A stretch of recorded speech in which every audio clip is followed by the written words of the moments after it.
Ladies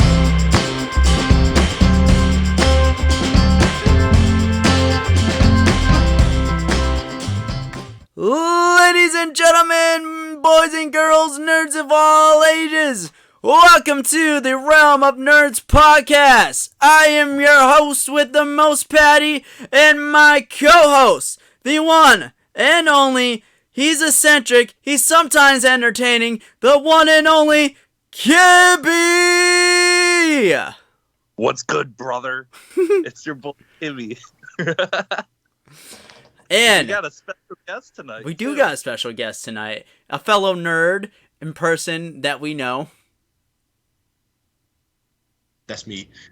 Stud Muffin, Nick Regwire. The big Nick That is me. Stud. What's going on, everyone? And Glad to be here. I'm glad I was invited to be on here. A true honor. a true honor indeed. Is there anything you would like to tell the podcast about yourself? Not really. I'm just a nerd like the boys. I'm just a nerd like the rest. I'm in the realm. Trust me, you can find me in the realm anytime, anywhere. Oh yeah, the realm is sweet here. It's a little hot in the realm today. I don't have my AC on, but it's gonna get real hot in here because we got a lot to discuss. Kibby, I know you want to mention something from the last podcast.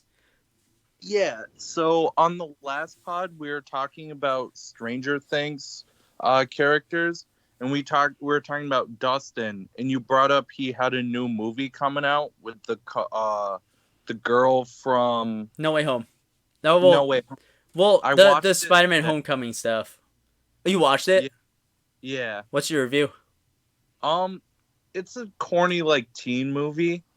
It was actually pretty good. I liked it. Dustin's super charming in that. How many just Olive Garden breadsticks would you give it out of 10? This is important. This is very important. I'll give it a 6 breadsticks.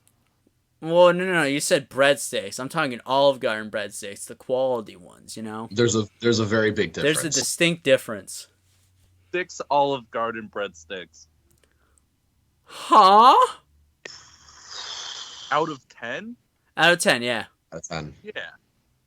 Oh, a solid- 6? Yeah. Alright, I didn't know what you said at first. Alright. I mean, I'll have to check it out at some point. It does look like a good movie. What's it on? Paramount, I think. Okay. Can you give out the information to, the world so we can all watch it and experience it together? It's Honor Society on Paramount Plus. No. Giving out your Paramount Plus information, man. Oh. I don't remember my Paramount Plus information. Of course. Yeah, that's accurate. It's okay, buddy. We still love you. I need to start writing down my passwords and stuff. Didn't you That's save it in good your help. notes? No. I don't have them anywhere. I just go off brain power. That's bold. Yeah, it's not allowed that either.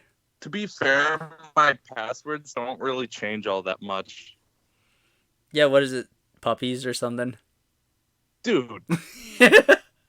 Well, so for anyone who wants to see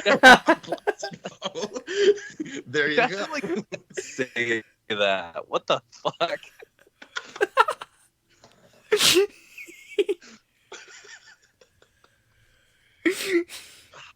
God. All right, Pat, what do you want to talk about? So, Well, I want to talk about your info more. yeah, is it just for Paramount, or can we get into your Facebook that way too? Who? Yeah, actually, yeah. Let me get a pen. All right, what is it?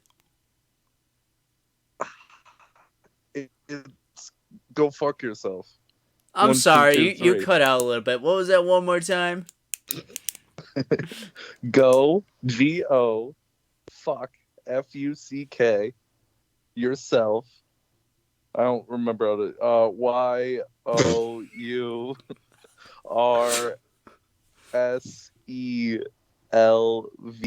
No wait. F It's an F, you idiot. 1 ONE 2 TWO 2, the number 2, and then 3 with 4 threes.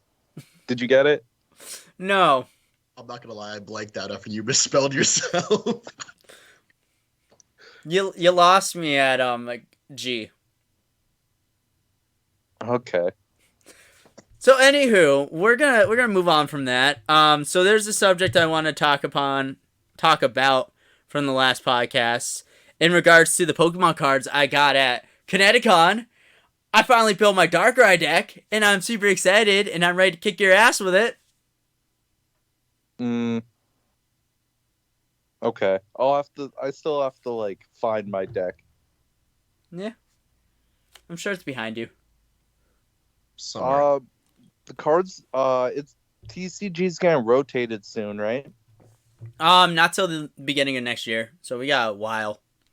Oh, okay, cool. But new set's coming out September 9th. Honestly, I don't know if I'm gonna get packs. I'm kind of in a place right now where I don't really want to buy more packs and have all this clutter of cards that I'm not gonna essentially use at all. So I'm just gonna stick to buying singles, I think. Yeah, I'm broke, so I really can't afford it right now either. I thought you were Kibby. We should do that on stream one of these days though. Pokemon? Yeah. TCG Online? No, in person. Okay, you could buy me the camera to do that. We'll just get them from the local TV studio. Yeah, you know what? That's not a bad idea. But we do have a big discussion as of today. We did touch upon it last podcast. And that's the whole Vince McMahon controversy and him retiring and stuff like that. I don't remember what Kibby's thoughts were on that. So what were your thoughts on that again? My thoughts were it's a lot of information being thrown at us all at once, and I just don't have an opinion right now. It's too early to tell about what the company's going to look like going forward without Vince and everything. So it's just a wait and see right now. Yeah, I definitely agree. I mean, with SummerSlam this past weekend, it was a pretty good show. I think it was Triple H's first show, like, in charge, too. Yeah. But you could definitely see Triple H written all over it. At least I think so. Oh, yeah, no, 100%. There was multiple aspects of the show where I could tell, like, this is a Triple H idea. But you still saw, like, Vince McMahon, like, bleeding through a little bit. But it's just weird. Michael Cole's been calling people WWE fans instead of the WWE Universe, which we've been so accustomed to for, like, what, past decade? Pretty much. What's your stance on it, Nick?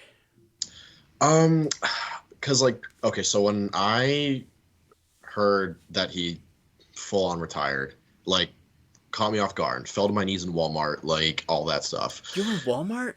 Yeah, no, I was at work. It's expression silly. I was gonna say that's a sacred land. Oh, You're supposed to be on your knees there. all day, every day. You gotta be praying to Lord Walmart. Lord Walmart. Yeah, Far Lord Walmart. Walmart. But yeah, when I heard about it, it caught me off guard, just like it probably caught the whole wrestling world off guard. But the more I thought about it and the more I talked about it, my assumption was that something else was going to come out where, like, it drove Vince to the point where, like, he knew he wouldn't be able to come back from it. And I'm almost positive that I think a few days later it came out saying that he spent, like, a drastic amount of money that, like, was that wasn't, like, the company's expenses. It was his own personal expenses. So, like, I think WWE filed something with, like, the SEC against Vince, which is, like, a very big deal. Like, I guess they had to, like, reissue a bunch of financial statements from the last 4 years, which, like, if you have to do that because of an executive decision, like, it's not good, to say the least. Like, yeah, you're screwed. Yeah, I can't explain it in, like, fancy terms, but to keep it put, like, it's not good luck. Yeah, it was something like 14 million. I've been hearing tossed around and stuff. freaking wild number. I mean, Yeah. I wouldn't come back. I Oh, would no, just retire. He was old anyway, so like he was He's getting there. man's 77 years old. Like Right. everyone was already kind of campaigning for him to be gone anyways. But Exactly. it was shocking because like I don't know about you guys, but I always thought that like the day Vince stepped down was the day he would die. I honestly thought he would die before he stepped down. Yeah, I agreed. He's still he's still in the gym every day, like going in at 6 a.m. every day and like doing crazy lifts. So he has the dedication. And if Oh. he really wanted to stay with the company, he would have. But because of this controversy, he kind of had to. Yeah, he wasn't really given an out with it. And to talk more about like creatively, like how WWE is going to look forward, I'm with Kibby. Like, I definitely like in like that first week, like after, like following the announcement, I didn't expect to see much, but post SummerSlam, I feel like that's when we'll see it a little bit more, but like not like a huge extent. But like you'll definitely over the weeks and time go by, you'll probably see like more and more pieces of Triple H thrown in there than Vince. I definitely agree with you. Especially since like the SmackDown and Raw and like NXT from this past week, those shows were already written before Vince stepped down and retired and Triple H took over. So I definitely feel like within the next few weeks we'll start seeing something. Not everything, but something. I will say, for the company, I think this whole scandal is a blessing in disguise for the company itself, because they've been losing like a lot of fans for years because of like AEW and people wanting alternative stuff, and then NXT pretty much getting the joy taken out of it that a lot of people found. Now it's gonna be back, and it's gonna be throughout the WWE, and I think it's gonna be good. No, yeah. It's Oh. still way too early to tell. That's kind of what I'm saying is like it could be a blessing in disguise, or it can just be something to where they can't they it's just not the same product anymore and they're losing even their casual fans. Yeah. Well, time will tell. If anything, I mean, I think in the long run, long scheme of things, it's gonna be the best thing for the company. So Pat, I was talking to you about this yesterday. Nick, how do you think Kevin Dunn and Bruce Pritchard make it through the year? Um, Bruce, maybe. Dunn, he won't make it to the end of the year. Dunn was like he was like, because he's been with Vince through it all. I mean, same with Bruce, but like, I kept hearing reports too that Kevin Dunn was soon to follow Vince out the door. And I think that would be a very good thing, to be honest, because his camera work is not stellar. Shitty. To say, yeah. But Bruce, I could see him sticking around to the end of the year. Yeah, I agree. I agree. Kevin Dunn is 1 foot up the door now because I guess Triple H and Stephanie aren't fans of him to begin with, and like you said, he doesn't have good quality work to kind of help him out, make him look better right now. So Mm-hmm. I give it a couple months and he'll be gone. Yeah, I agree. Pat, what was your take on that? I definitely see Kevin Dunn leaving relatively soon. Bruce Pritchard, I agree. He's probably going to be there till at least the end of the year, if not sooner. So, only time's going to tell with those guys. Yeah, no, 'cause, like especially if you see like if they see the direction the company is going in, like it kind of really all depends on like how they see it and what they think of it and where they go from there. Apparently working like under Vince when it came to like all aspects of the show was very like toxic and stuff, and he'd use like a lot of like inappropriate slurs and stuff, and a lot of the wrestlers I guess reported it being like a very toxic environment. With Vince or just the people working under Vince? Like with Vince there. That might be kind of skewed because I don't know how often Vince interacted with, like, I don't know, like the talent.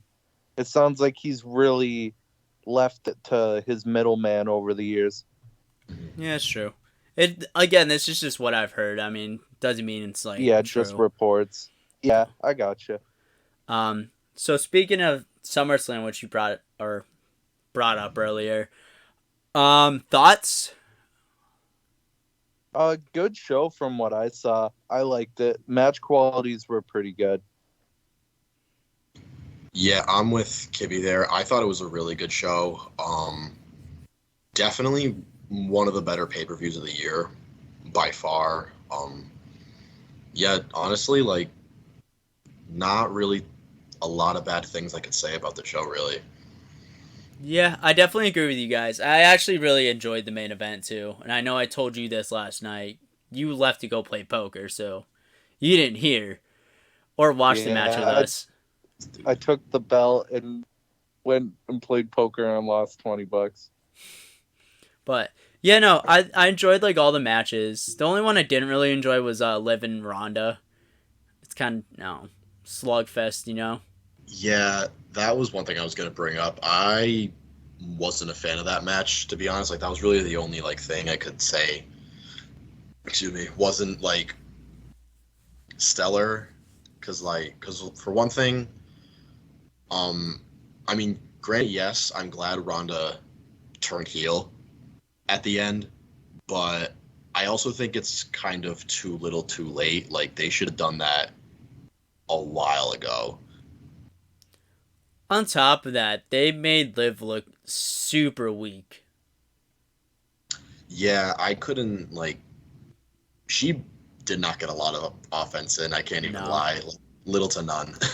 Like, it'd be different if they did the finish they did, but had her, like, actually, like, get in, like, good offense and stuff, you know? But she just looked super weak. I saw someone point this out, too. It's gonna look weird going forward with Ronda as a heel, mainly because, like, the camera clearly caught Liv tapping out before Ronda got pinned. So Ronda is obviously gonna argue and like moan and whine about that going forward, but it's justified, and I shouldn't be agreeing with the heel. Right, you should be sympathizing with the face and not, you know, agreeing that the heel got screwed, you know? Yeah, exactly. Like, you shouldn't sympathize with the heel. Like, you're supposed to hate the heel. Mm-hmm. Yeah, I totally agree. You went to Death Before Dishonored on not this past Saturday, but Saturday before, correct? Correct. Yes. What highlights you got? What you like? What did you like? It was such a good show, man. It was crazy because I really didn't see an empty seat in the whole building. Damn, sold out. It looked like a sold out show. Highlights: seeing Claudio Castagnoli win his very first like major world title was so awesome. It was well deserved. The match was good. Seeing the celebration afterwards with like confetti and all sorts of other crazy things, and just seeing him hold the world title live in person was awesome. He would easily had, I would say, the second biggest pop of the night. The biggest one I'll get into in a few minutes. Yeah, but that Gresham versus Claudio was great. That opened, right? Opened the show? That did open the show, yeah. That's a weird concept too, to put your biggest star arguably to open the show. Yeah. Claudio. Like, I was because when the ring announcer said like opening contest scheduled for one fall for the Ring of Honor world title, I did a double take pretty much, because I was like, wait, I totally thought this was going to be main eventing. And then Claudio comes out, Gresham comes out, and I will even say the match was a little shorter than I expected. because for a world title match, it was only like 11 or 12 minutes. That's wild. Yeah. But the moment in the end. What was that? Sorry. Sorry. No, I was gonna say, how was the height difference between because Grisham's not a big guy, right? No, he's a tiny, tiny man. I wonder if I'm taller. You might be the same height. He's like what, 5'5"? 5'4". I'm That's 5'7". wild. I'm taller than him. Claudio had a whole foot on him. Damn, which one, the Damn. right or left? Both. I will say I felt bad for laughing during the match because when I saw Claudio swinging him around, I was looking at it, I was like, this is funnier than it should be, but it's just a little tiny man getting swung around by this big man. I'd be entertained. It was even afterwards too when they shook hands and hugged. I was like, "Aw, father and son." Yeah, there was, but after that, Wheeler Yuta versus Daniel Garcia was great. They just went out there and beat the piss out of each other pretty much. I love both guys. I wanted Garcia to win, honestly, but I was not mad at Yuta winning at all. I really like Wheeler Yuta. I think he's going places. Absolutely. 100% agree. And it was weird because, like, I originally wanted Garcia to be the one in the Blackpool Combat Club instead of Yuta, but I'm totally glad that they went with Yuta in the end because he's been elevated from that big time, and seeing him like just be able to showcase what he's capable of on a Ring of Honor pay-per-view was incredible, honestly. I'm trying to think. FTR Briscoes, right? Yeah, that was the main event that ended up main eventing the show, which That's honestly, wild. right, in a way, rightfully deserved because like they're personally to me, I'm sorry, Kibby, but I think they're the two best tag teams in the world today. Nah, fuck the I Young Bucks. disagree. Yeah, they Young Bucks, more like Young Cucks. Nick, what's your language? More like you said that. more like Young Plucks. You said the F word like 3 times. Yeah, you did. It's my podcast. I make the rules. I don't even know how to bleep things out. You could probably find a way. I'll put a dolphin noise. Like SpongeBob. That's perfect. Copyright. Just do like a Kibby noise over the swears.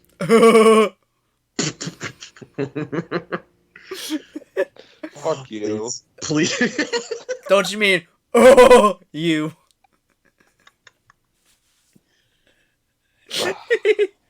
So the match was good? Easily match of the night by far. I'm a little biased here, but it's probably, I'd say, match of the year for sure. Yeah, 2 out of 3 falls. FTR easily got the biggest pop of the night, I'd say. Yeah, there was a lot of cool spots in the match. I think, yeah, it was Cash Wheeler. He did a back superplex off the top rope to the floor through a table, which looked brutal. In the end, FTR ended up winning with Dax giving one of the Briscoes a pile driver from the second rope. Damn. Which I was like, it was brutal. And the match got time like that. I believe it went for 45 minutes. Wow. And it was a match where like half the time I was on my feet for it.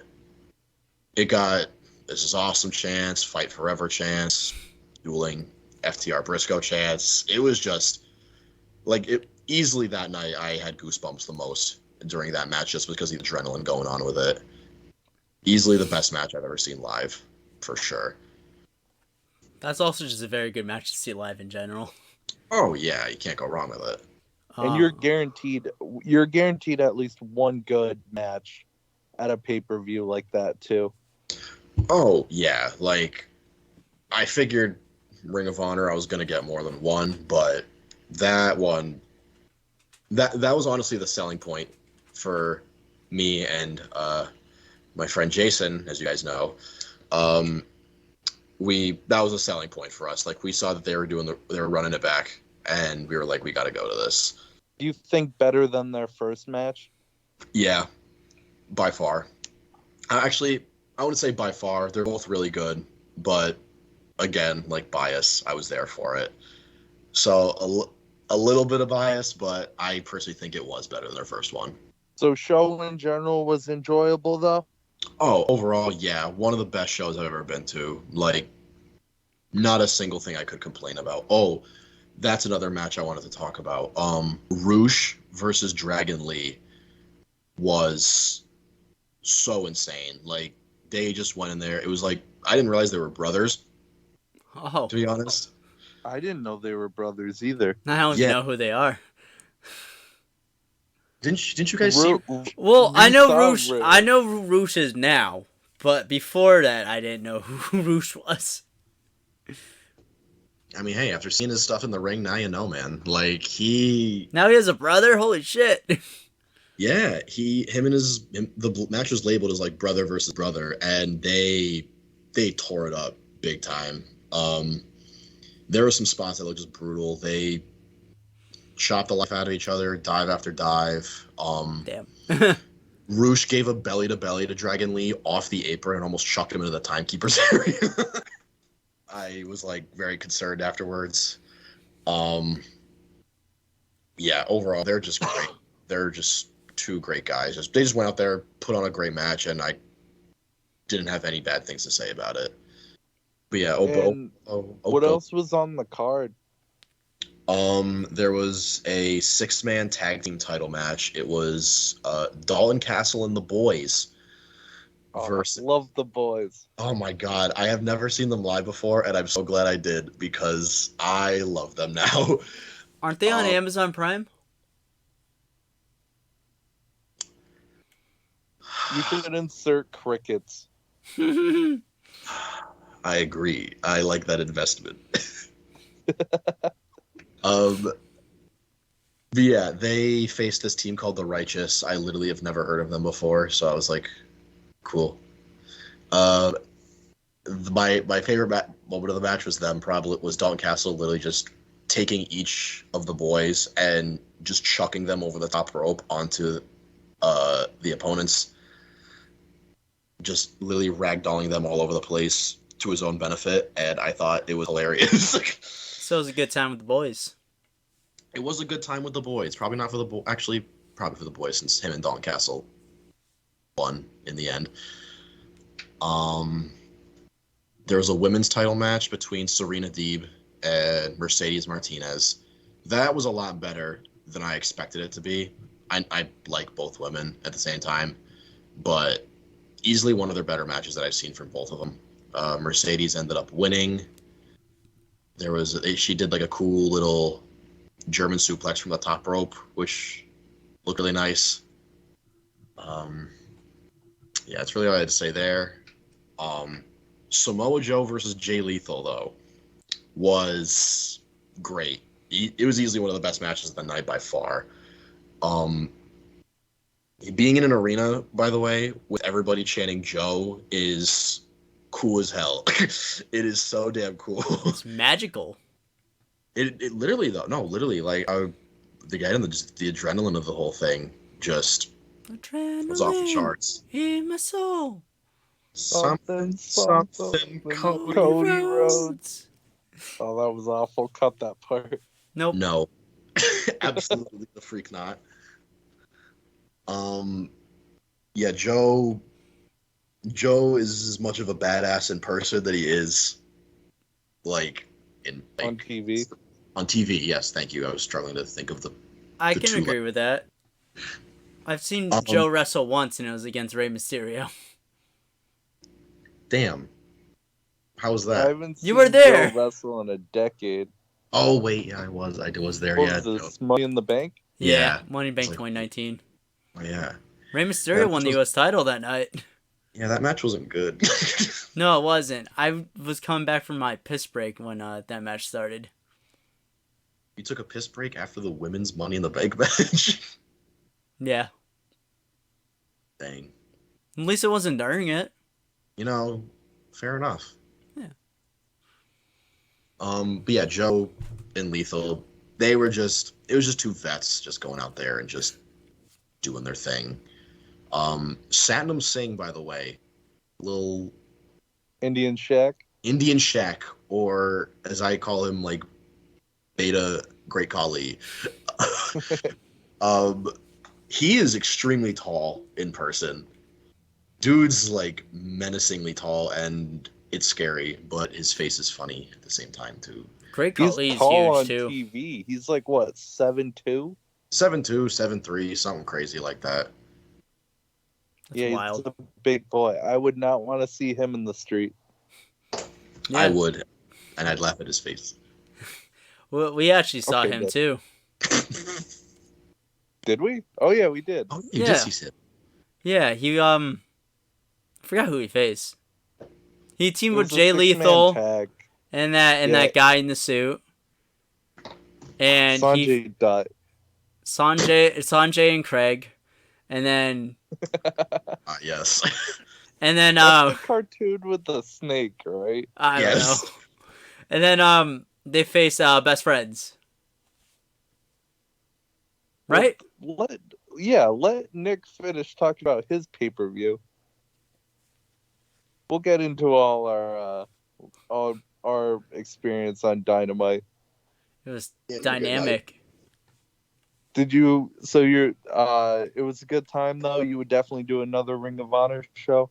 Oh, totally. I'd recommend it to literally anybody, honestly. Like because there wasn't any like promos or anything in between. It was just one match after the other. They just kept going and going, and I didn't get tired of it. I don't think anyone would. I mean, you go to a wrestling show to see Watch wrestling. wrestling. Yeah, Funny. exactly.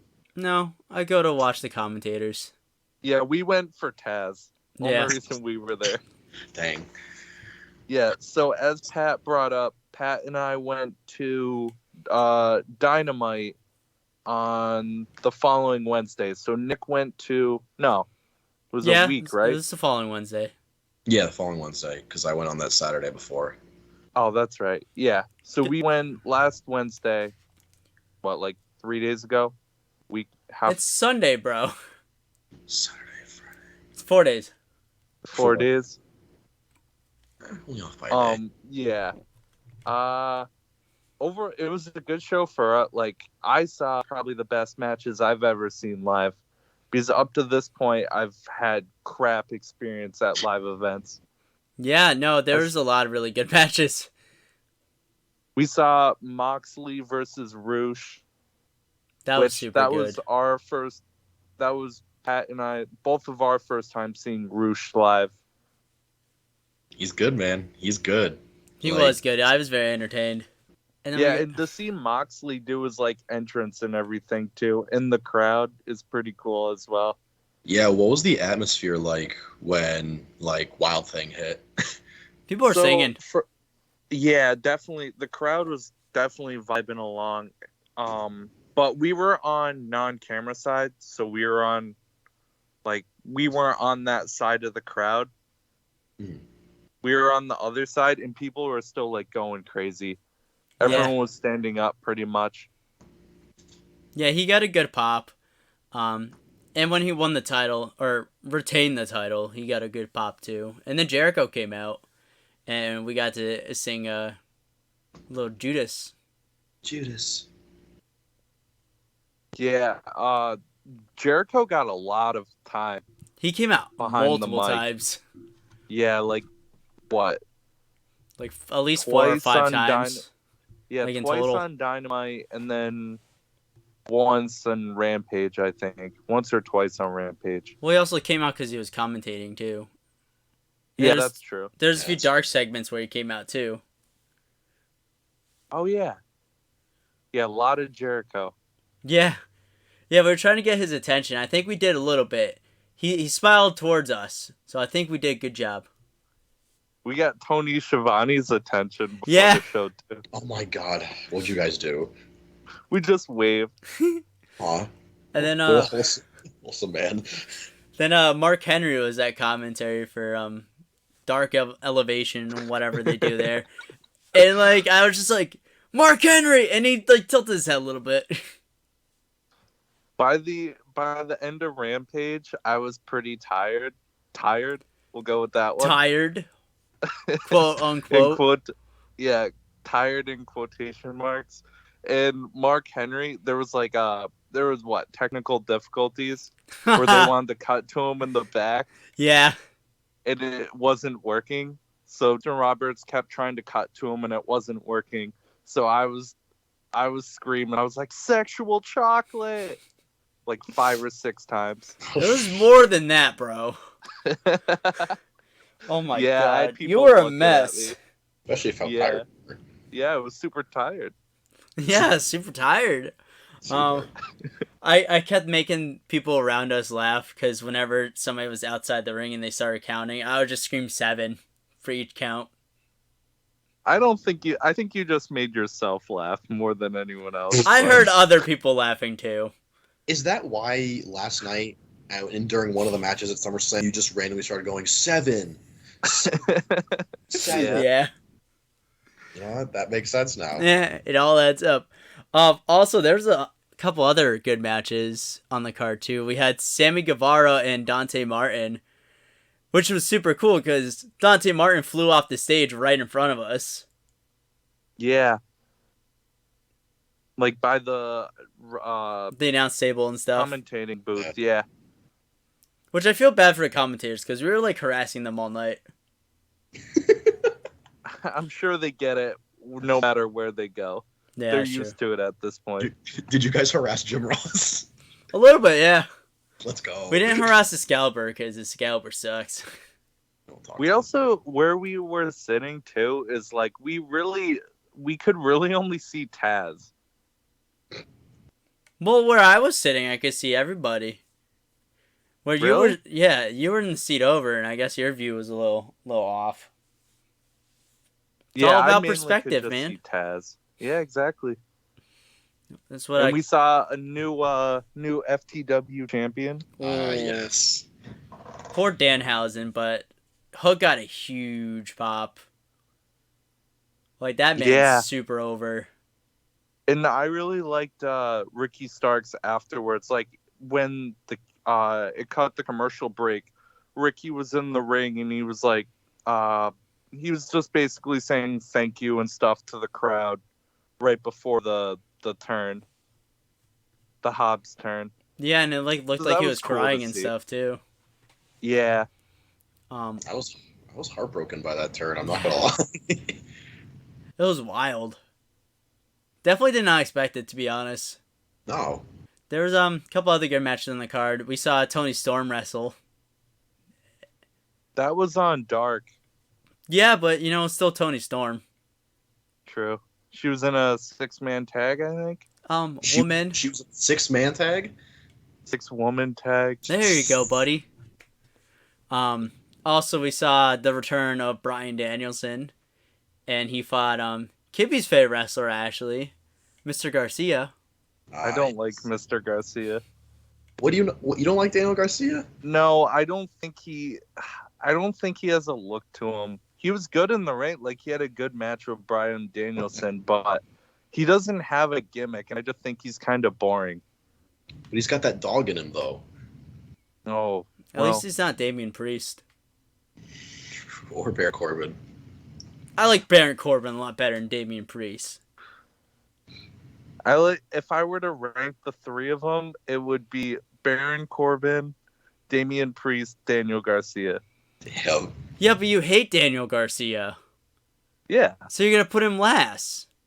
yeah, I did put him last. Yeah, I think he was going from most like to least like. Yeah, Corbin won. That's bad. I can't remember who the other guy was. Damian Priest. Priest. Damian Priest and That's how bad Daniel he sucks. Garcia. Yeah, and then after the show, we met John Cena's dad. Yeah, and we could see him. And then we also met Matt Seidel too, which was cool. FK what was it? FKA Evan Bourne. AKA. No, FK, formerly known as. Oh. I thought you were spelling something out. I was like, Faka? I was like, huh? That's not how you spell Matt Seidel. That's how you spell your mom. That was a cool spot. So Ow. just ignoring that one. If you ever at that arena, try to find that parking lot because that was a cool spot. It was like the garage on the side of the building. It was super cool. We saw the bus like back in, and we watched some of the wrestlers like walk in and stuff. I screamed at Jungle Boy. Yeah, Jungle Boy like waved at us when he got on the bus. Well, before too, because I saw him, I was like Jungle Boy, and he waved. And then Wheeler Yuta.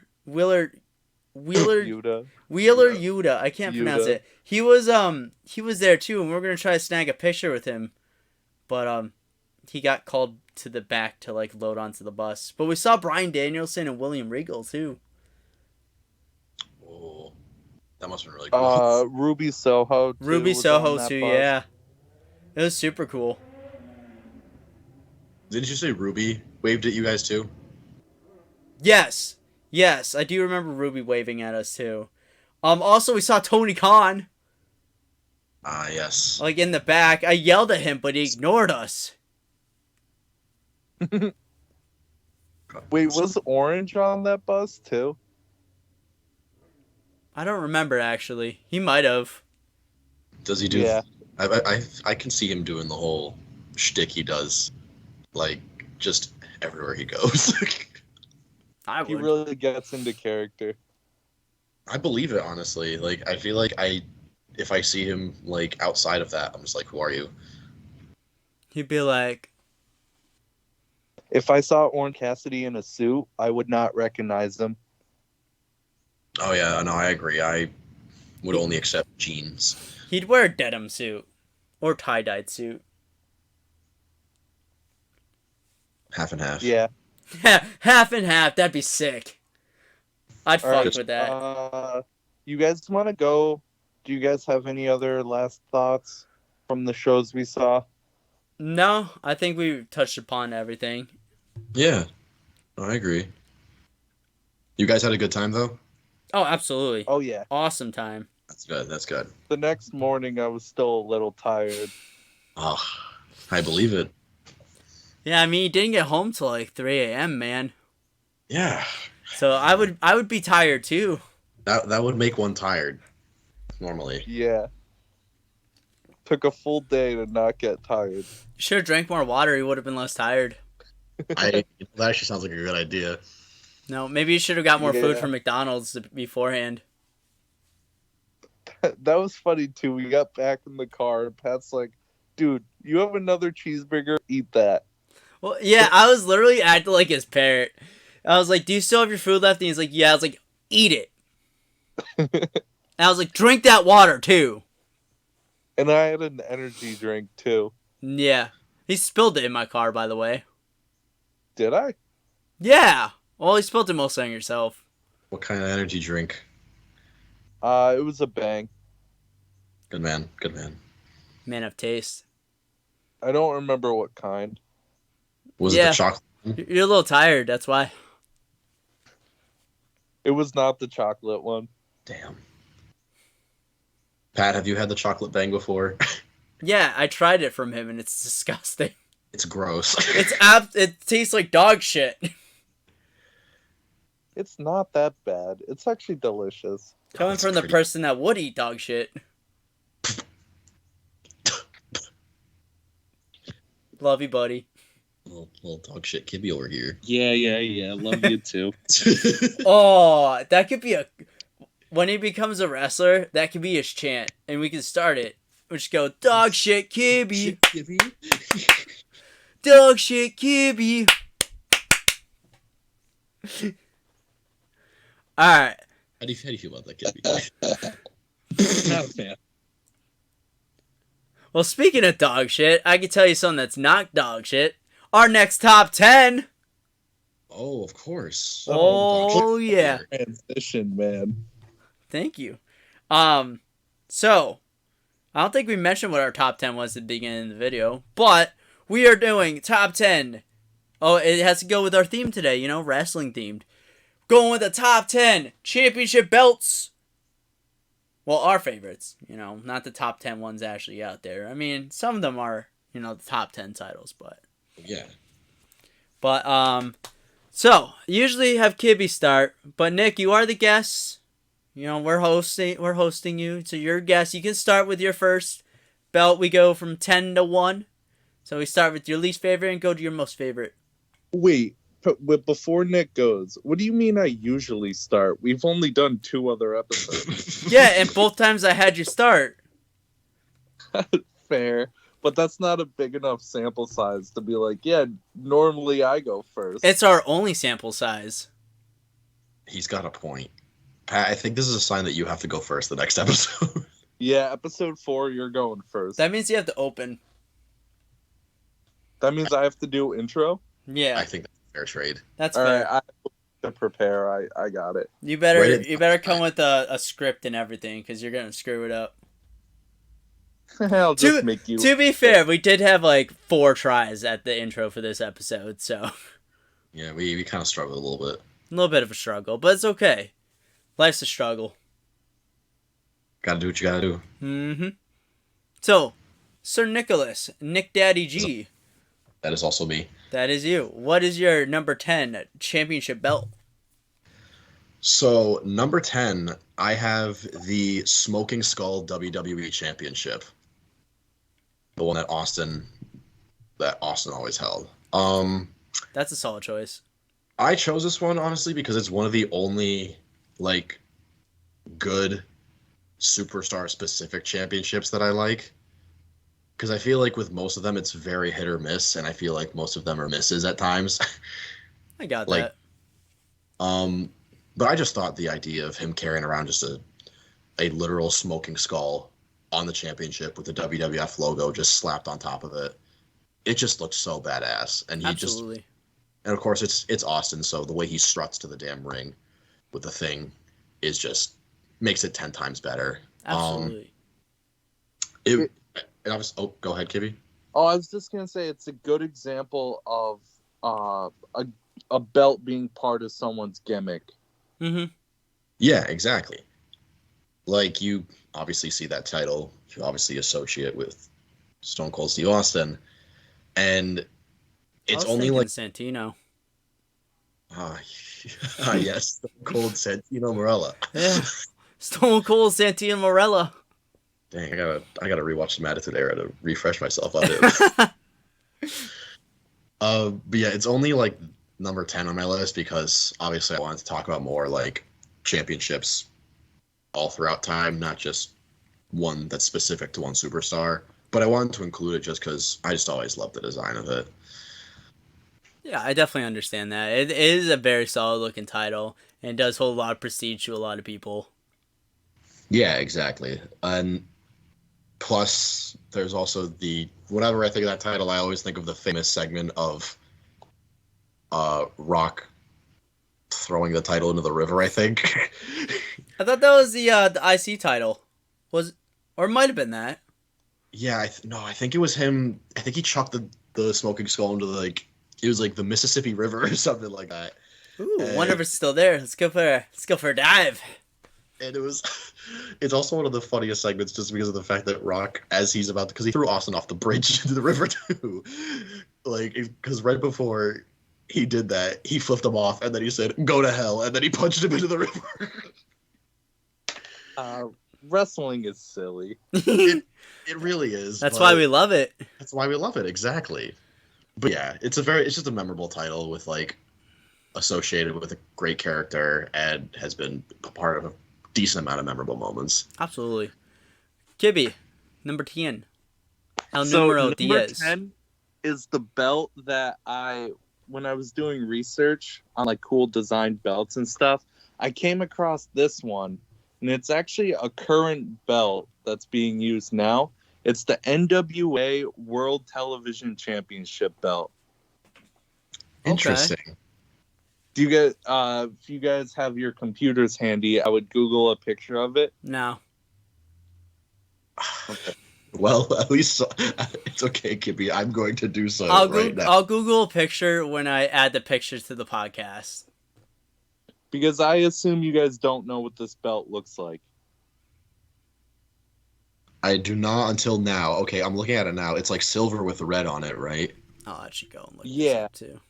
It looks pretty cool, I'm not gonna lie. Ah, It's very unique and just different. Yeah.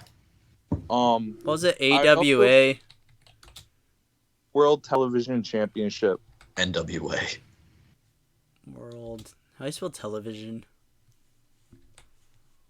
Got it. I already tried spelling once this episode. It's a pretty sharp looking title.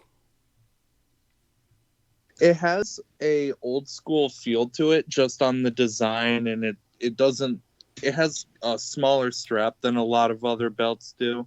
Ooh, you get the AWA United States Championship for under $100 on Amazon. Oh yeah. My next investment. I also, when I was like doing research for this belt and stuff too, I have a trivia question for you guys. The answer's B.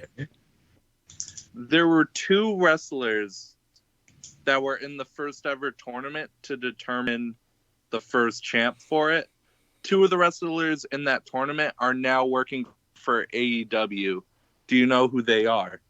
Satnam Singh and no, that's not my guess. Silly. Danhausen and Sonny Kiss. I'm gonna No. say, is it Satnam Singh? And No, it is not. you didn't even hear my second guess. Well, it's not Indian Shack. Damn. So it's not Satnam Singh. So one of them is definitely. It's Christian Cage and Chris Jericho. All right, can I just tell you? Yeah, go for it. It's You already know we don't know. Yeah, it's Ricky Starks and Eddie Kingston. Oh, okay. And Ricky Starks was the first ever champ to hold the belt and had it for 2 days in Dang. 2019. Who did he lose it to? Just some guy that works for the promotion. Well, I don't assume remember. so.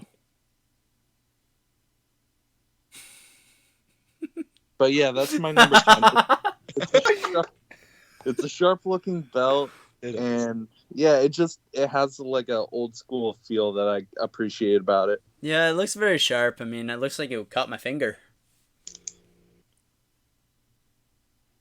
Pat, you're number 10. Good God. My number 10 is the first NXT championship. Ooh.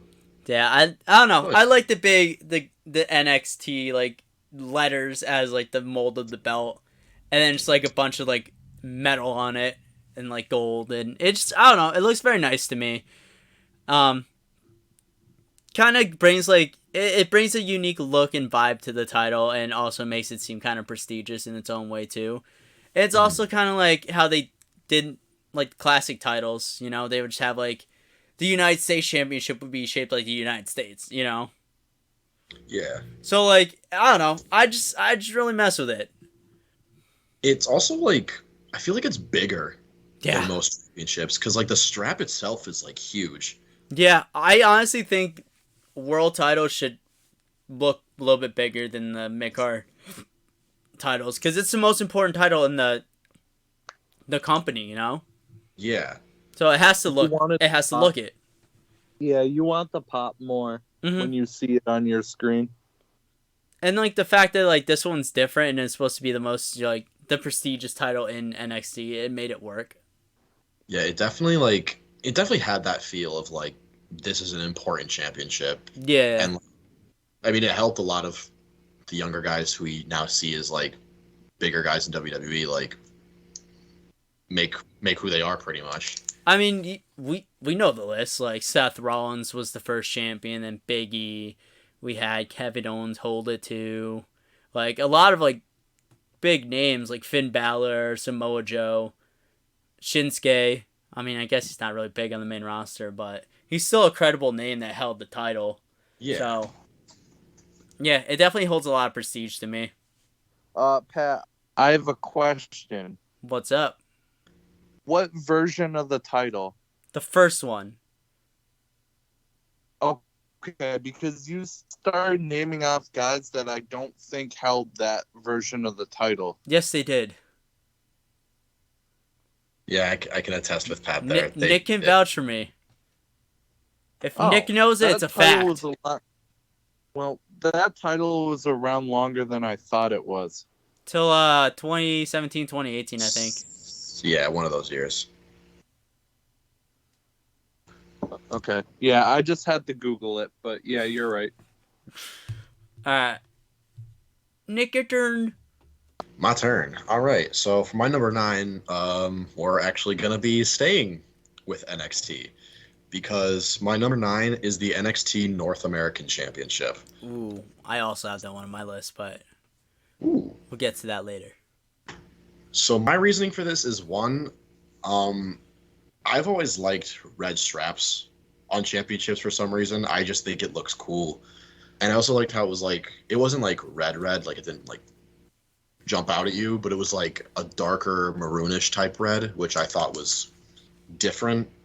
The gold globe in the middle was a really nice touch to it as well. It's one of those championships where it's like, like this is going to be like a championship that's memorable. And my second reason too is, this is just me personally, I feel like I don't ever see a bad North American Championship match. They're usually pretty solid, yeah. Yeah, like the match to crown the first champion, like the 6-man ladder match with like Cole, Ricochet, Lars Sullivan, EC3, all them. That was great. Cole versus Ricochet, great. Ricochet versus Gargano. Even nowadays, even now that NXT is like more like colorful, rainbowy, Nickelodeon. Nick, Nickelodeon. Like that's what the N in NXT stands for now. Nickelodeon Extreme Trauma. Trauma. Yeah. Damn, these poor rookies.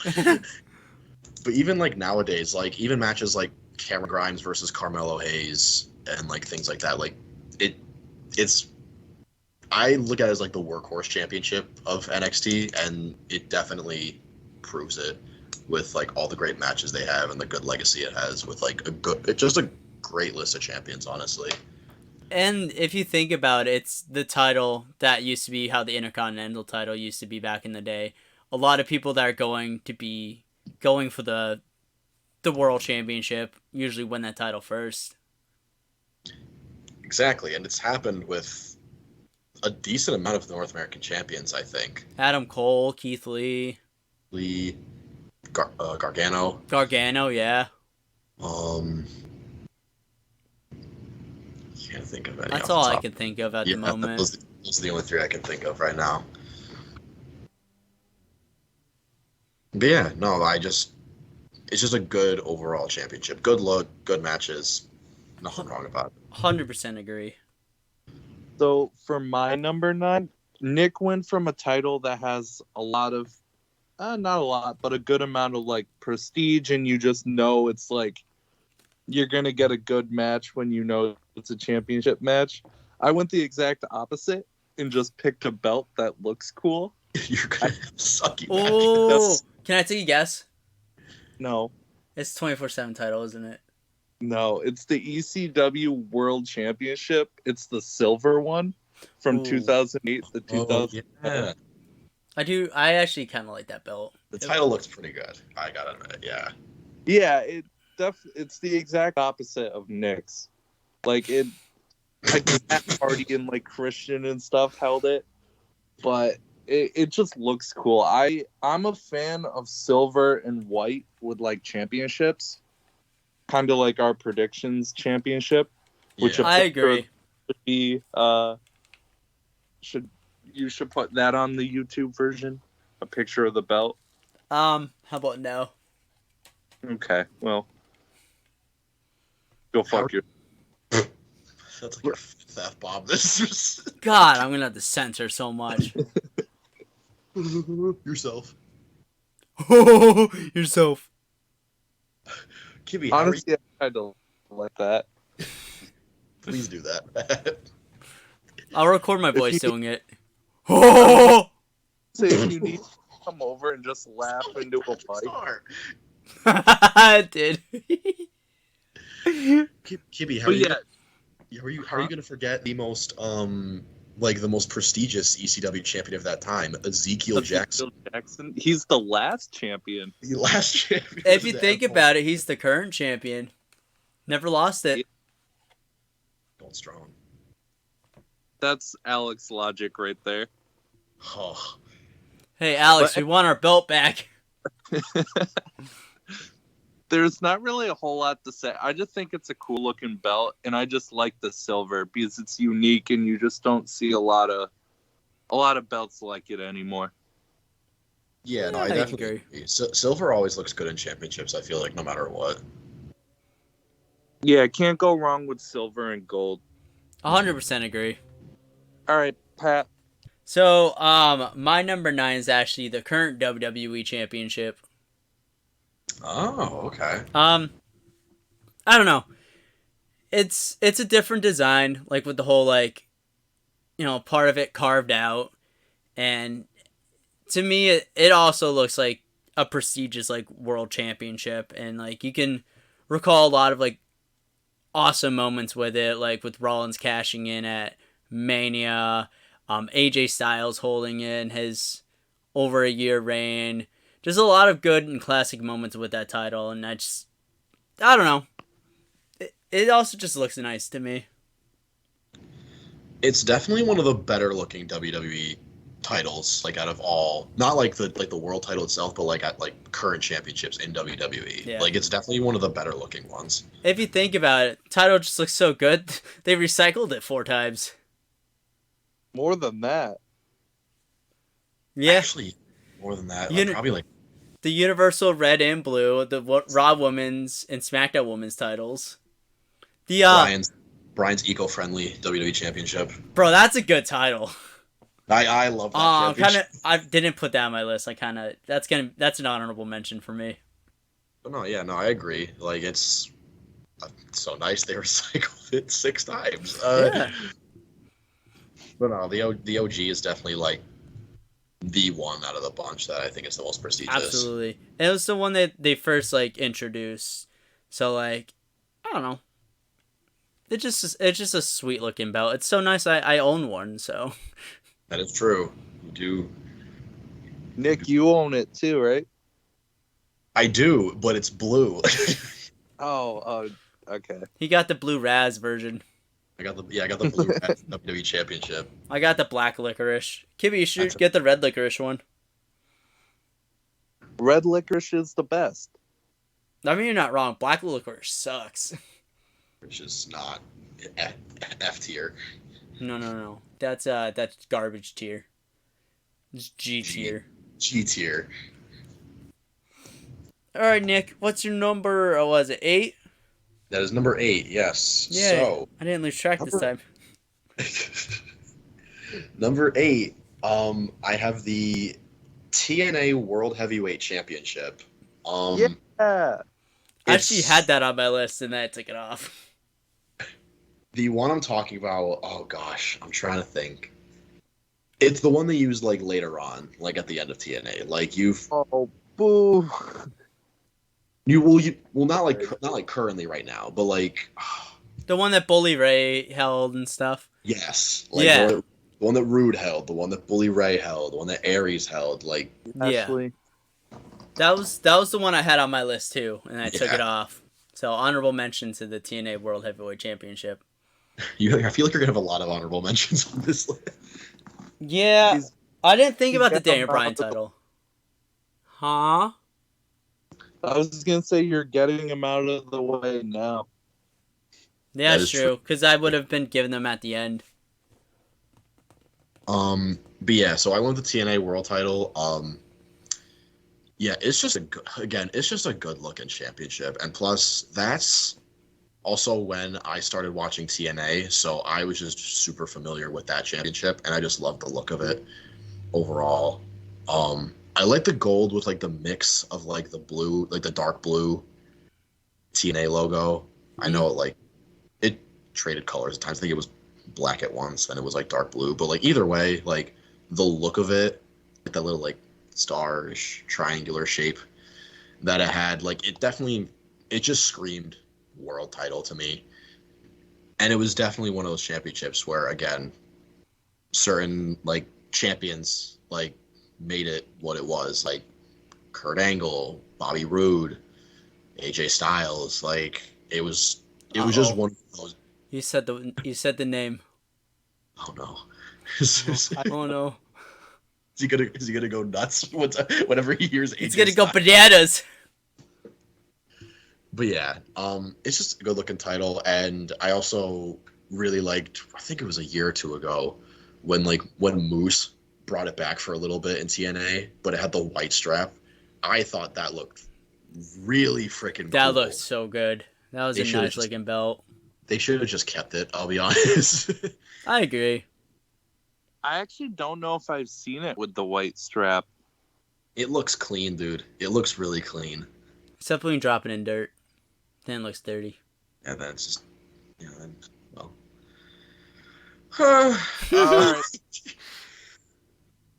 But yeah, I think Moose brought it back one time because he was like, "Oh, I'm the real champ. Here's my belt." That was when they're doing like the interim thing, right? They had like 2 world champs or whatever. I think because I know they did that like a while ago when like AJ was just leaving TNA. Because like they had him face like, who was? Oh, Magnus. Yeah, That's another underrated guy right there too. agreed. I really liked him a lot. Yeah, he's alright. Magnet. All right, Nick, solid choice. I like it. Magnets. So for number 8 for me, I have the $1 Million Championship. Kind of like what Nick was saying about his belt with Stone Cold, where if anyone else has it, it's not as cool. Like if they brought it back now, it wouldn't do anything. But it was a way to get him over, and I appreciate gimmick belts. Which Ted DiBiase? Because 2 Ted DiBiases did hold the title. Either it works for either one, but it helped get both of them over. Ted DiBiase Jr. did not get over. He got fired. Well, he got over more with the belt than if they didn't put the belt on him. Yeah. He also had a sick theme song. He also had Man. Virgil too. Oh my He did- god, that's right. I miss DiBiase Jr. I'm not gonna lie. He should come back. He's probably working in a warehouse or something. No, I guess he's doing real estate now. Oh, he's selling $1 million. Millions of dollars. Millions of dollars. How did you, so Kivy, in that case, did you not like when they brought it back last year in NXT? No, I liked it only because they had him involved in the storyline.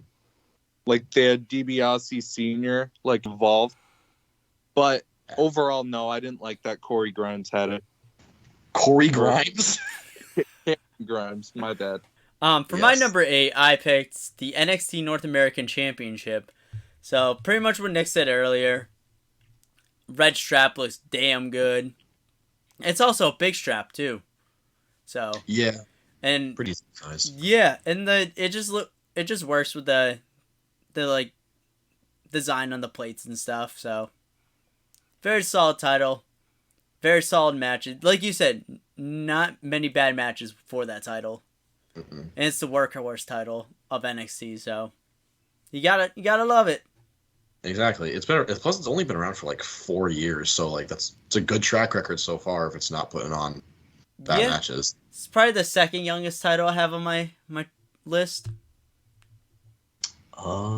Same actually. What year did it debut? I think 2018. I second that.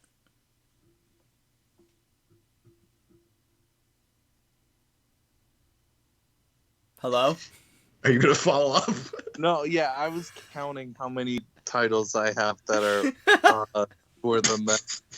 I have 3 titles that are newer than that title on my list. Oh shoot. Okay. Interesting. But we'll have to wait and see.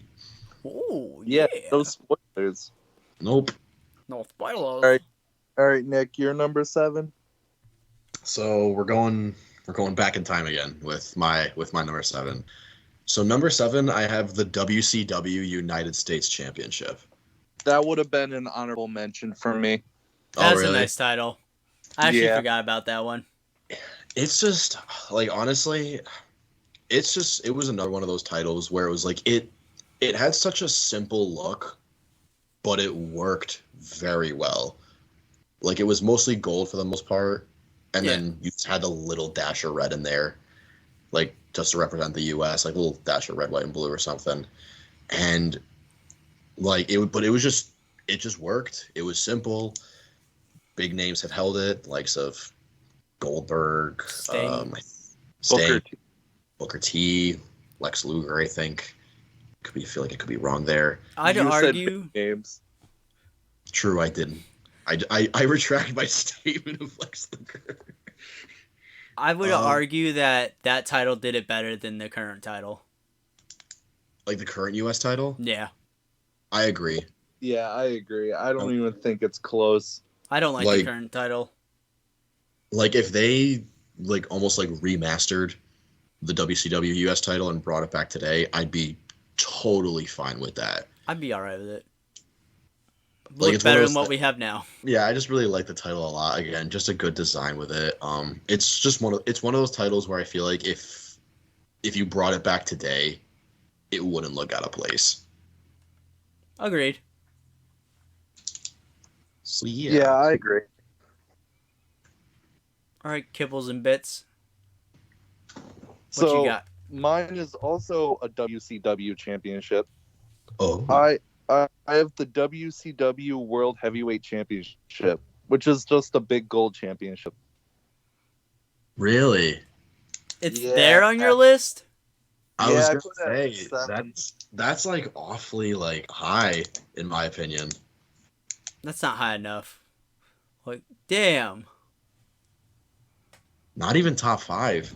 No, I put it at 7 because I think it's done better. Like I think there's better versions of that style of belt. It's nostalgic and it's a great belt, but other companies have done it better than just that version of it. I can respect that. Yeah, I mean, your opinion's alright. All right, what's your number 7, fucker? So I can shit on it. It's the AEW World Championship. Oh, I can't shit on it. I mean, solid belt. A lot of good matches for it. Some solid champions, some subpar champions. Hangman Page. Hangman. Kenny Omega. Kenny Omega. Oh no. Okay, Pat, Hot can you take. repeat that? You're cutting Repeat out. what? I didn't say anything actually. Yeah, AEW Championship. It's a good looking design. Big plates on it. Very big plates on it. Big strap. Got a nice color to it. So I do like the title. It's just, it's just not the top of my list. All right, Nick, what's your number 6? Okay, so my number 6 is the IWGP Heavyweight Championship. That's a solid Not belt. the current one, but not the current one. The one The one before? before it. That's a good looking belt. Yeah. I was very sad when they changed it to the title it has now because the one before was miles better than it, in my opinion. It was just one of those titles where it looked good, like, on anyone, honestly, just because of the structure of it. And that was, like, the title to win. And honestly, you could probably say that it's hosted matches that some consider some of the greatest of all time. Like, specifically, in my opinion, Okada Omega, like any of their matches. Okada Jay White, like Kota Ibushi, like any of those New Japan guys, like they made sure that that title was the title to care about. And even Styles Nakamura had that belt, right? I believe so. I believe Styles Nakamura had that championship as well. Like, it just ranged, and again, like I even said about the North American title, like I feel like it just didn't have bad matches.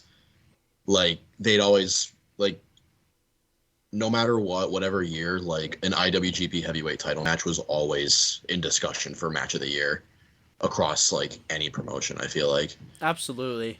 I don't think I remember any time where the IWGP title wasn't like in a match of the year candidate. Yeah, like especially like as of late, like with like Kibby said, like AJ Nakamura, like Okada Omega, like any pairing like can really put on like a banger with that title. And plus it just looked nice again. Like it shined, and I like legitimate shiny belts. What is your number 6? El numero seis. Is the WWE Intercontinental Championship, the one with the white strap. Ah, very Okay. nice, very nice. Also very nice. I also have that one on my list, but higher up. I also have that one on my list. Yeah, this is a belt that realistically could have put it anywhere between 6 and 4 on my list. I went back and forth, and I decided to put it here. It's kind of what I based our predictions championship belt on. Mm-hmm. Yeah, it has a lot of prestige. A lot of good wrestlers have held the belt. And it's been around a long time, and they even brought it back, so it says something about the belt. Yeah, it was also the one they used in the 80s and early 90s too. So that says something about the design to bring it back and reuse it. And they didn't even really change a whole lot when they brought it back, right? They just changed the logo on it, update the logo, and it looked... That was... As Nigel Thornberry would say, it was smoshing. Yeah, if you can take a belt from the 90s and bring it back in the 2010s and not have to change anything, it's a good belt. It's a classic right there. Something right with it, yeah. All right, me turn. My number 6 is the Hardcore Championship. Okay. Not only is it a cool design, it's a smashed winged eagle title, but also had some of the best rules behind it. It was A, 24/7, B, hardcore rules whenever the title is defended like in a genuine match. It was a very good title and very good concept, especially for the Attitude Era time period. Yeah, I agree. Like, there's just so, like, just the chaos of the championship. Like, the actual belt itself being so, like, messed up made it cool. And so many legends have held that title. Kane, Undertaker, Mankind, Big Show. I think the Hurricane held it too, right? I think so, honestly. Hurricane's my hero. You said all those legends and then said Hurricane. Yeah. How can you forget Crash Holly? Hurricane's more memorable. You're right. Wait, didn't Crash Holly die in a car crash? Wait, what? I don't. Crash Holly became Hardcore Holly, right? Crash Holly and Hardcore Holly are two different people. Really? Yeah. Oh. Okay.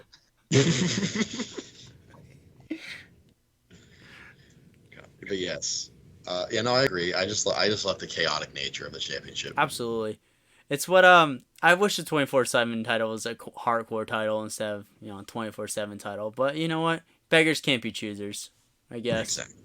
sadly, but we'll take what we can get, I guess. Yeah. All right, Nick, you're number, what, 5?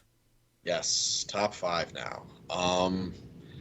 Number 5, we mentioned it before, but the AEW World Championship. Again, like Pat said, it's just got a good design to it. Like it, and I feel like I've been saying this about a lot of the world titles on my list, but it just looks like a world title. It's had plenty of great matches. I also like that in its short. It's only been around for 3 years, and I like that there hasn't been a lot of champions. There's only been 5, 6 if you're counting Moxley as the interim champ. It makes it more prestigious feeling, in my opinion, if a fewer people have held the title. Exactly. I like 5 different people have held it. Right. Like I like how each person who's held it so far has had, well, obviously outside of Punk, sadly, get well soon. Outside of Punk, like everyone had a lengthy reign. Like Jericho held it for a while. Moxley held it for a pretty long time. Kenny, I think, held it close to a year. And then Hangman carried it like halfway through 2022. Ugh. Yeah.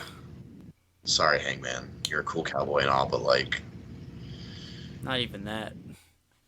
you should have just lost it to Danielson. I'm sorry. Yeah, I definitely agree with your reasoning. Yeah, it feels prestigious because of the lesser people that have held it. I agree. Yeah. I also have the AEW World Championship at 5. Oh, wow. We could have gone with any championship in the world, and that's where it ended up. This happens at least once a video. Yeah. So I agree with everything you said. A few points that I want to add though is I think so you guys kind of were like shocked that I put the World Heavyweight Championship at 7. I think the AEW Championship is a better looking belt than that one, than the big gold belt. Just on pure design of it. Agree to disagree. Big. Yeah. It's big. It looks like a world title. It stands out more with the different colors, and it's more shiny. And I think it's just a better. It's similar to the IWGP title too, and I think I'd rather the AEW belt over that one as well. That's fair. That's fair. Yes, that's the word I'm looking for. So my number 5 pick for my favorite championship is the United States Championship, the one before this crappy one we have now. Okay. I mean, a lot of people call, like, have the whole, like, all the red, white, and blue that's on it, like, overkill. I honestly think it's the championship of the United States. You know, we Americans go overboard. So, it's fair, it's fitting that our championship, the United States Championship, looks like an overboard design title. And it's got, like, the shape of it screams classic title to me. Like, it makes it look prestigious, even though it has a bunch of stripes on it. But to me, you know, a lot of classic good superstars have held it. Kofi Kingston's won it multiple times. Miz, you know, the best of the best have won it. Cena's won it, yeah. Can't forget about the John Cena Open Challenges. Kevin Owens, AJ Styles does it. Yeah, Rollins, him in the WWE title with it. Like, you know, it's just a good looking belt. On top of that, Who was the last guy to hold that version of the U.S. title? Lashley. I want to say it was Lashley. Yeah. Yeah, MVP was also a classic champion when it came to that. Like, you think of him when you think of the U.S. title as well. Yeah. No, I agree with that. All right, Nick, number 4. Number 4, I have the WWE Undisputed Championship. So, Oh. back in like '02 to like '05. So like that one, like I like titles that are simple but they look cool. Like it's got a simple design, the gold with WWE logo, the black in the middle. And I just think of some of the better WWE Championship matches in history when I think of that championship. Like I think of Brock Angle, I think Eddie versus Brock. The Rock and Taker have also held it too. Taker and Hardy in that ladder match. Taker Hardy in the ladder match. Even Cena winning it from JBL to win his first world title. Like I want to say Cena was the last guy to hold that title. Mm-hmm. But yeah, it was just, to me, it's more of an iconic design because of, like, when I think of the Ruthless Aggression era, I think of that championship. Like, I don't think of the spinner belt, I think of the Undisputed Championship. I respect that. Yeah, like, That's to me, a very interesting point. I don't agree, but that's a very interesting point. yeah, to me, it just kind of defines, like, obviously, personally for me, it just defines that era for me. I can see that. Yeah, I definitely agree with it. I mean, when I see that title, I do think, like, the end of the Attitude Era to beginning of Ruthless Aggression Era, so, yeah, no, it's a solid pick of a title. Very nice, like, look to it. It says, it screams World Championship, you know?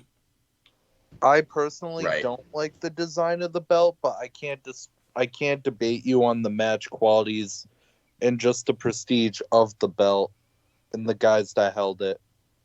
So it's a solid pick. Thank you. That was at 4, right?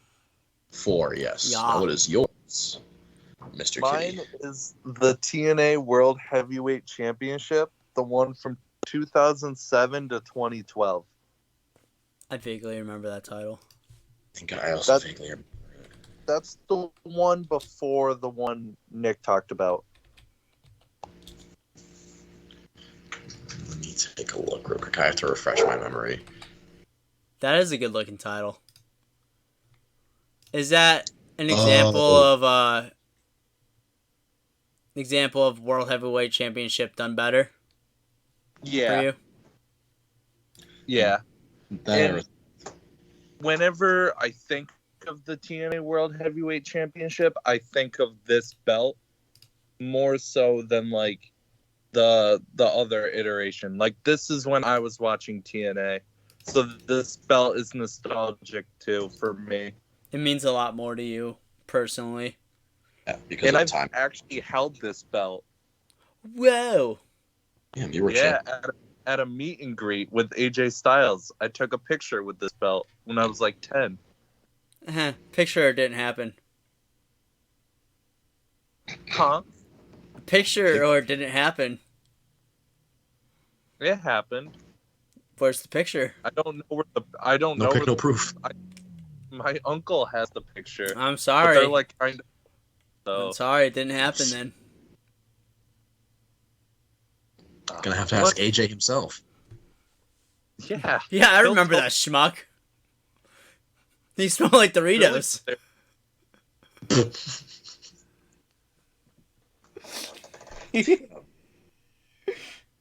I love you, When we buddy. have Billy on the pod, we'll ask Billy about it. Billy was there. No picker, it didn't happen. Okay, shut up. Your turn. Love you, buddy. So, my number 4 is actually a world title too, and it was first held by John Cena. It's the spinner belt. Boo. So it's so high on my list because it's nostalgia for me. Because it was the WWE Championship for half my time watching wrestling, a little bit more, not about half. But I just remember so many like feuds with it, with Cena and Orton Triple H, Punk having it for the 434 days, Miz winning it when he cashed in Money in the Bank. There's just so many moments that I cherish that had to do with that title. So that's why it's so high on my list. And it's actually on my list. That's understandable, honestly. Like I totally get that, especially with like you said, the nostalgia behind it. Like you grew up with that championship when you first started watching WWE, Yeah. so like I totally get it. And like before I even like watched wrestling, I knew what the WWE Championship was, and it was that for me, you know. Mhm. So, yeah, that just nostalgia for me. Yeah. Plus, I feel like most kids grew up with at least once owning a spinner championship. Oh, I think I still have that belt somewhere, but I definitely had the spinner belt. Yeah, I had it. I just forgot. I don't know where it is now. I think I had the World Heavyweight one. I don't think I had the WWE one. I had both. I would have broken the spinner part of it in like 3 days. You probably would have thought it was a Beyblade. You would have spun it off of the belt. Mom, the W fell off. All right, Nick, number 3. Number 3 for me. All right. It was mentioned earlier, but number 3, I have the White Strap Intercontinental Championship. So I actually also have that as number 3. No way. Wow, twins. Well, ski-wo. But yes. So I have it at number 3, pretty much mainly for all the points that Kibby made. Like, if it's used back then and it's brought back now without touching it at all for any reason, like, then you're doing something right with it. It was just an iconic looking championship. There was for like a period of time, like nowadays, like Intercontinental Championship, not so much, but like when that strap was around, like more times than not, people saw that as like the workhorse championship. Elevate one person up to that main event level. Just a plethora of iconic matches. Bret Hart, Mr. Perfect. I'm trying to think. Bret Owen. Miz. Bret Owen. Even Miz when Ziggler. when Miz was holding it. Miz Ziggler, that feud. Miz Ziggler. The promo Miz had on Talking Smack about the Intercontinental title. Cody Rhodes revealing it. Like, there's a lot of classic moments, like, with that version of the title. Yeah, like when Rhodes like revealed bringing it back, like I got very excited. Like I was like, it's like to most people, it's like, oh, it's just a title design change, but like that was like it meant more because Absolutely. like it was almost like bringing more prestige back to it, and they definitely did with like various reigns throughout the 2010s when they had it. They had a lot of just stellar matches for that title. Like Seth Rollins and Dolph had some killer matches with it. I was gonna say Rollins, yeah, he had an incredible reign with it. Yeah. Now, 100% agree with everything both you and Kibby said about it. It's the ultimate workhorse championship. Exactly. Yeah. What are so 3, right? Yeah, it's Yeah. your third. Yeah, your 3. I have the current Impact X Division Championship. Okay. Ooh. So I knew I wanted to put a version of the X Division Championship on my list. And I was going back and I was looking up all the different designs. And I don't remember the X Division Championship when I was watching being as like curved. I thought it was more like the NXT Championship with like the straight X. Mm-hmm. Do you guys know what I'm talking about? Yeah. Yes. In the current, do you guys know what the current one looks like now? Yeah, I have an idea. They brought the red back, which I absolutely am a huge fan of, because when I think of X Division, I think of the red more so than like the blue or the green or the purple, whatever color they came up with. Yeah. It will always be red. And the fact that they brought it back and gave it a more like modern design, and it just looks really sick. And plus the X divisions are always like, that's my style of wrestling. Number 2.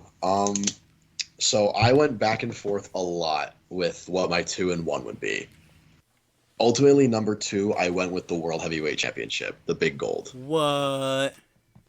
So like I could have put this at 1, but there was something I liked just a little bit better, which I will get into when my turn comes back around for it. But yeah, like I mentioned before, I like the simplicity of it, like just the all gold.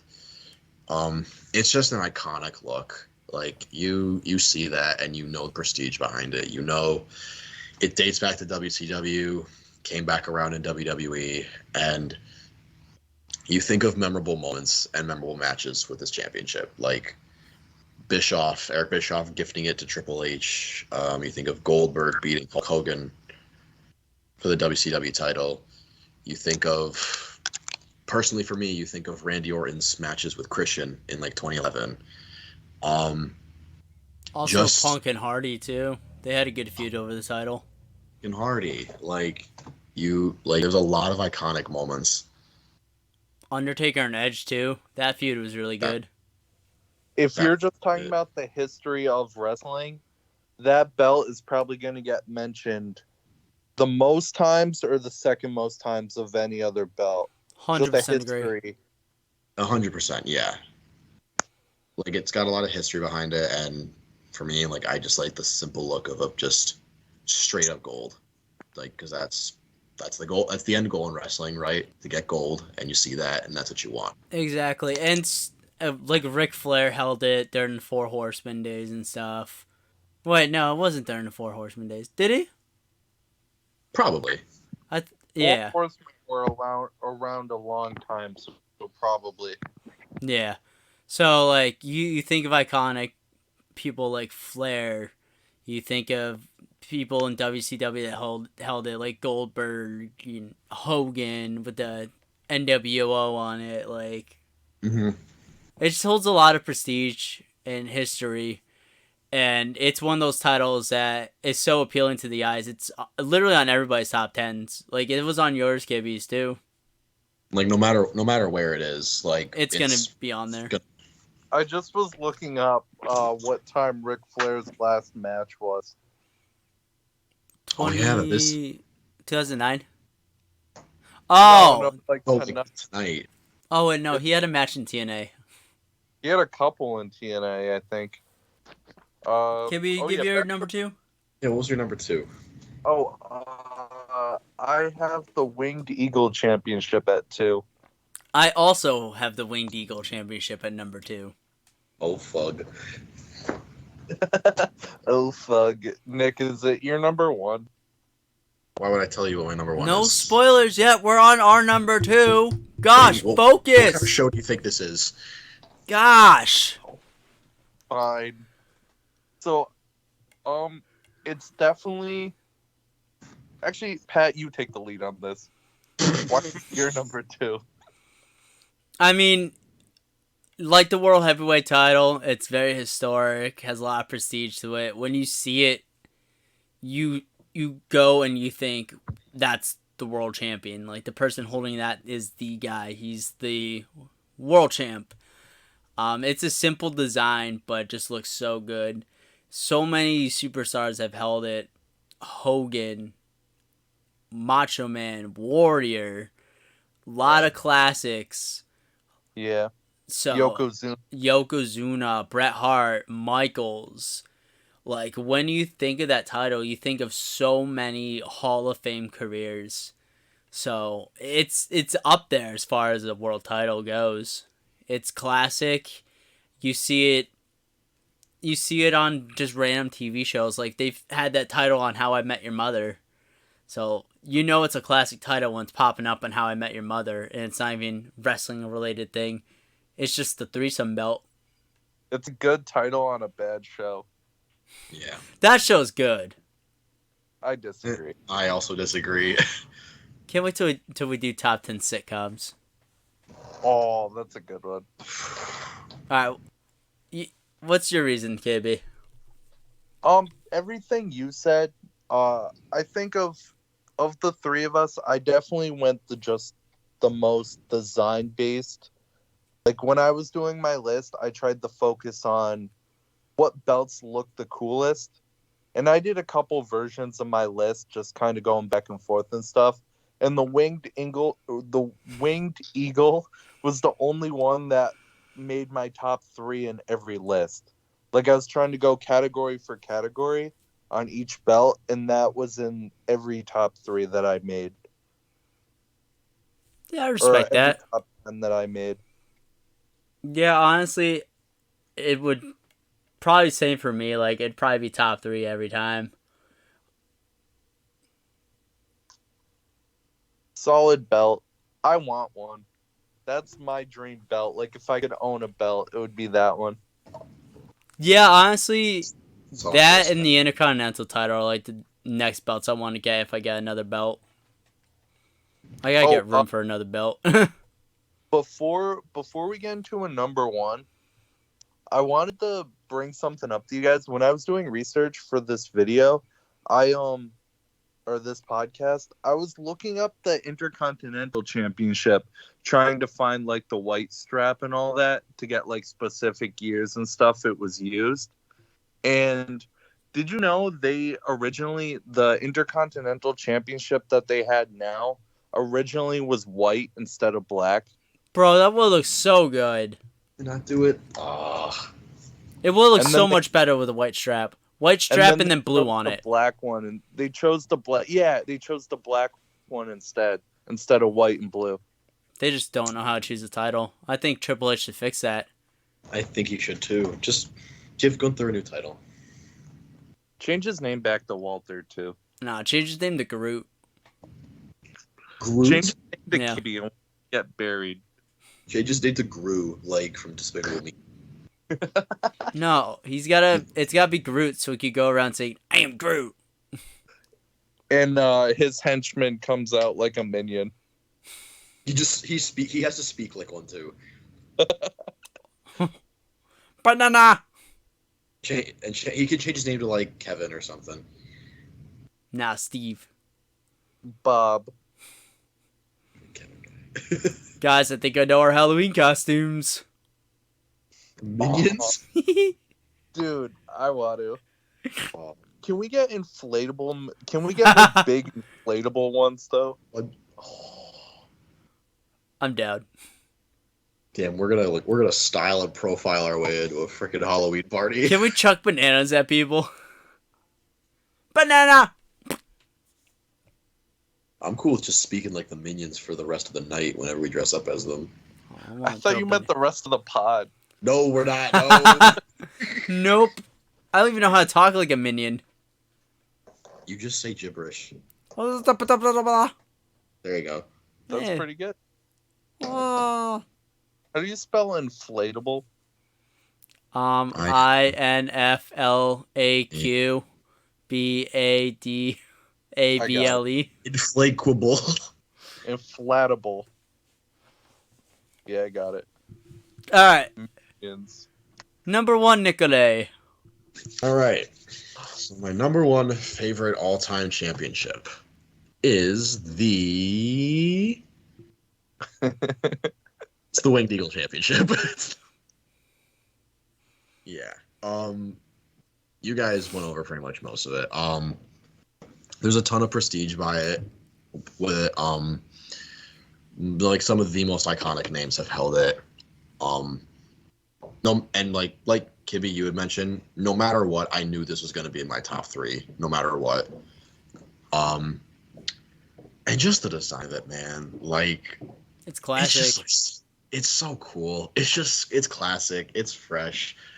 I also want one. That's why I didn't say anything, because I didn't want to spoil it. But yeah, man, like it's just if I could take one championship from today and replace it with an old school one, it would honestly be this. I guess Cody wants to.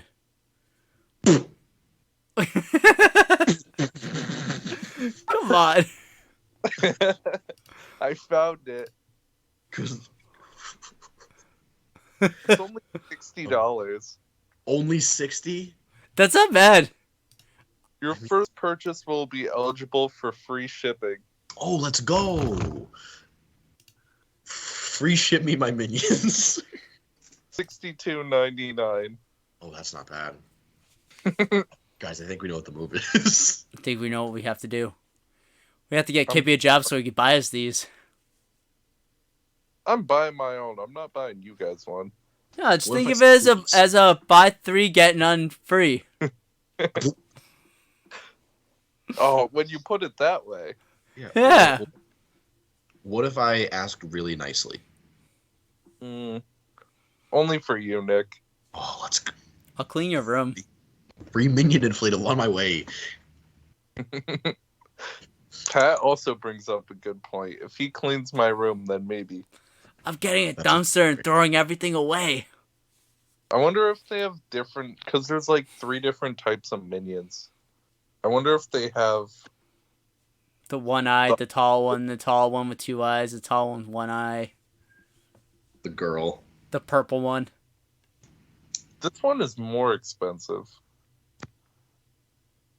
All the minions are rare, I guess. I don't know. I don't make the rules. So, before you get even more down the rabbit hole, what's your number 1, buddy? Yeah, let's hear it, Kimmy.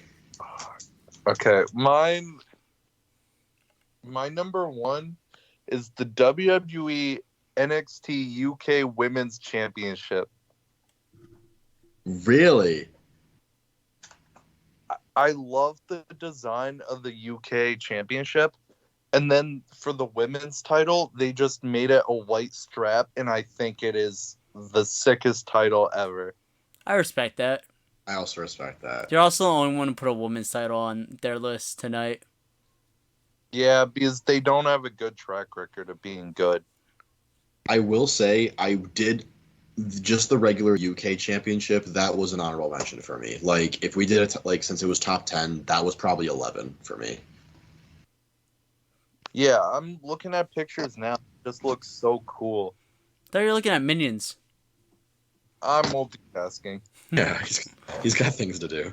Oh, he's got a lot of tabs open. What's under tab number 3? A minion holding the NXT UK Women's Champion. That's typical Saturday night for Kibby. So my number 1 is The actually Minions Championship. The Divas Championship. yeah. I love the Divas title. That's my number 1. I just know you like that, bro. Bro, I love the butterfly. It's so nice and pink. Nah. It's actually a title I actually own. It's the Big Gold Boy, the World Heavyweight title. What can I say about it? It's simple yet effective. It screams world champion. Like you guys said, so many classic matches, so many good feuds for that title. So many names. It's been part of 3 different promotions? NWA, WCW, WWE. Yeah. So, same thing with the White Strap Intercontinental title. If it ain't broke, bring it back. Do you guys, if they brought it back tomorrow, like, I'm losing my they, shit. They should replace the Universal title with that, right? Not Yes. the WWE title. What if they just like wanted to keep it if they wanted to keep it as one title, but they just merged it into one and just made it the World Heavyweight Championship? Yeah. Or they keep the Undisputed Universal title and just brought back the World Heavyweight title. I don't like that one as much. There's no need to have 3 belts. No, you merge you make the Undisputed Universal one championship.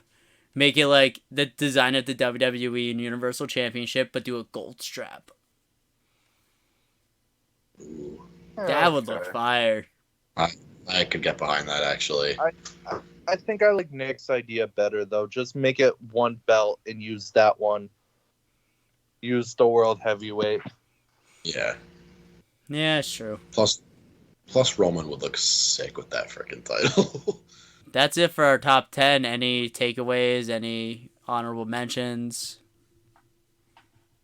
How many of the same do we have? Like, there's only 2, 3 titles that made all 3 of our lists. Yeah, White Strap, 'Cause- Intercontinental, Wind Eagle, and World Heavyweight. AEW, right? Or was Oh, it so 4. Because that was on my list.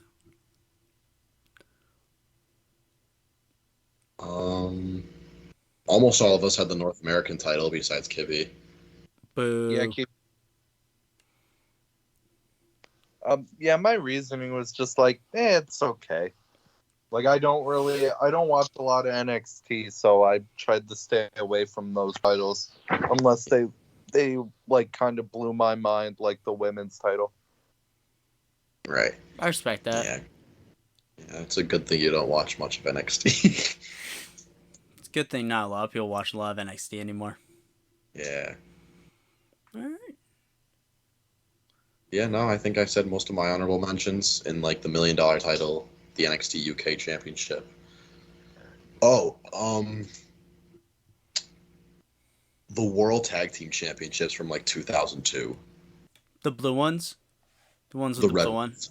The red ones? Yeah, Yeah, those are good titles too. those I almost put on there.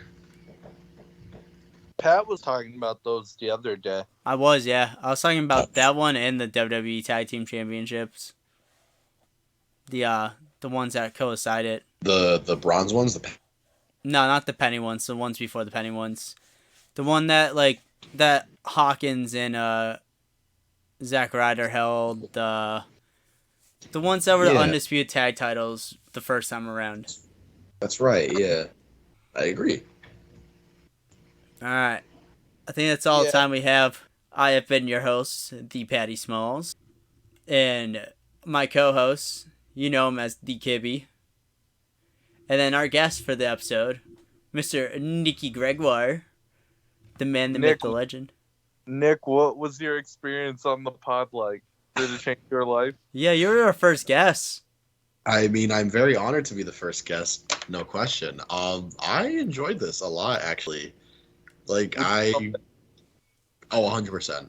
I'll 100% want to come back. Excellent. Do it. Do it. Do it. Do it. Do it. Do the roar. We Yeah. should do a top 10 of Palpatine memes. I would come back for that. Top 10 Jar Jar Binks moments. All of them. Yes. Every single one of them's on my top 10 list. Sir, Every there's like 11. Every single one of them's on there. Every moment he's on screen is in my top 10. Mm-hmm. So, if you guys want more content and want to know when our podcast goes up and live, go follow my Instagram at TheMrAwesome1223. Go follow, like, and subscribe the podcast on Spotify and YouTube, which the YouTube is under the Mr. Awesome 1223 as well. Spotify, just search up The Realm of Nerds. You probably have already found it because you're probably listening to it. And you guys got anything you want to plug in? Follow my Instagram, TJ_Kibby. Yeah, that's really about it. Go watch 0069 the movie. Oh yeah. I think I'm gonna head to Boston sometime this week too. Alright, dope. Start working on that. Get some So- updates for the pod. Yeah, next Please next do. week I'll have updates. Nick, you have anything? Follow my Instagram at Nick_Wire. Stop by the vitamin shop. Get to Vitamin Nick. Get that vitamin Nick or DABCE.